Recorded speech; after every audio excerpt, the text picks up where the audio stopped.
You're sane if you judge your success in healthcare not by how many people are healthy, but by how many diseased people you manage to treat.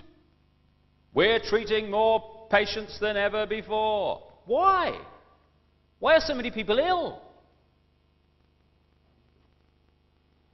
It's conventional wisdom that rising house prices are a sign of economic success when thousands are homeless because they can't afford them. You're sane, finally, if you think it's fine to support a system that is so successful that every year it turns out more suicide, alcoholism, drug-taking, homelessness, pain, stress, fear and suffering in all its forms. We'd be in real trouble if this system wasn't working, wouldn't we? That is sanity, apparently. But it's the ultimate insanity. So who's behind it? Or what and why? I began to realize, too, that against the background of this utter self-destruction, on this same planet is stunning wisdom. And I began to see also that there is a great difference between cleverness and wisdom. They're not the same thing. This system's very clever, but it isn't very wise, and it's the lack of wisdom that is the problem. And I began to see that what we call wisdom is often not found in this state-of-the-art letters after their name system. It's actually found in the native peoples that this system would see as backward. Piece of Native American wisdom, what have become known as American Indians. When you have cut down the last tree and poisoned the last river, you will know that you cannot eat money. That's wisdom. And there's another piece of very famous American Indian wisdom. In 1854, the American government made an offer for Indian land. And under the system that I've been talking about, and the attitudes and the values that are indoctrinated into us, what should have happened is this chief should have said, right, well, I'm on a winner here, because it's a seller's market. I never put it on the market, therefore I'm in the driving seat. So what I'll do is duck and weave, and I'll crack on. I don't want to sell, get them to push up the price, and at the moment that I think they're going to pull out, I'll put out my hand and say, you've convinced me. And people will think, oh, what a great businessman he is, that chief. Fantastic. Be something in the city, he will. But there's another value system on this planet also. A value system that said this in terms of this chief. How can you buy or sell the sky? We do not own the freshness of the air or the sparkle on the water. How then can you buy them from us? Every part of the earth is sacred to my people, holy in their memory and experience. We know the white man does not understand our ways. He's a stranger who comes in the night and takes from the land whatever he needs. The earth is not his friend, but his enemy. And when he's conquered it, he moves on. He kidnaps the earth from his children. His appetite will devour the earth and leave behind a desert. If the beasts were gone, we would die from a great loneliness of the spirit, for whatever befalls the earth befalls the children of the earth.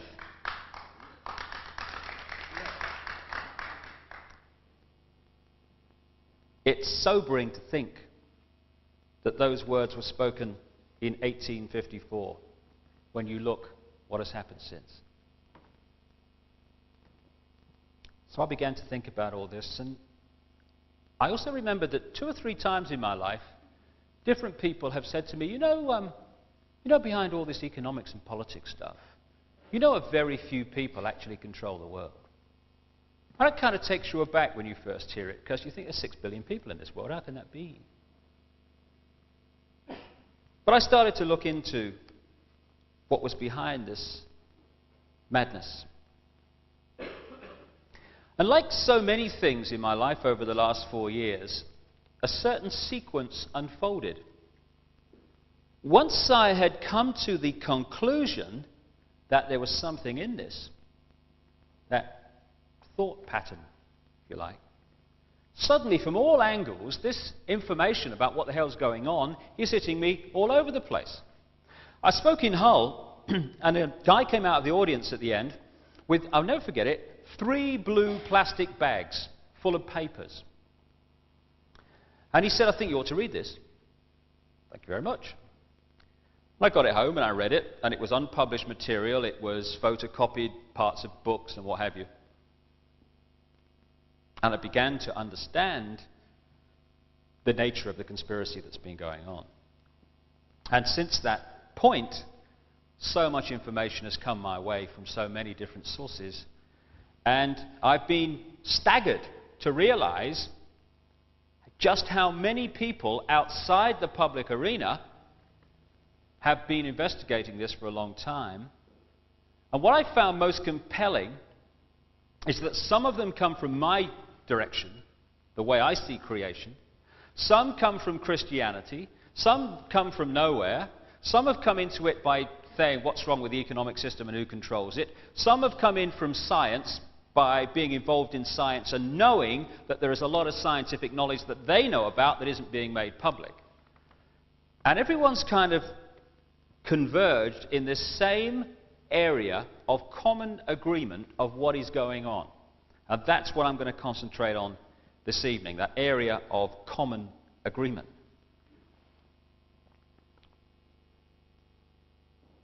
The story of known human history is really the story of the use and abuse of this esoteric spiritual knowledge, whatever word you'd like to use. The knowledge of who we are, the nature of life, and more importantly,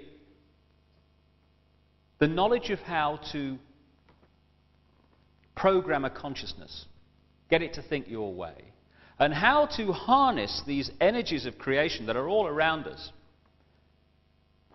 for positive or negative reasons.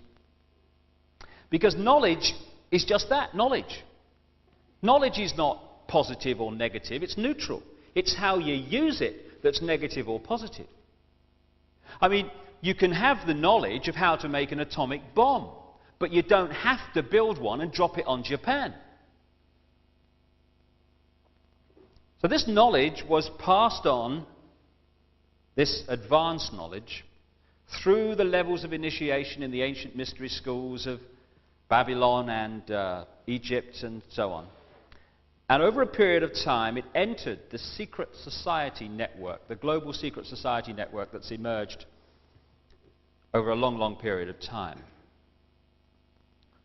And it's at this high level, this highest level of this level of initiation within these secret organizations, that the knowledge of what's going on is held.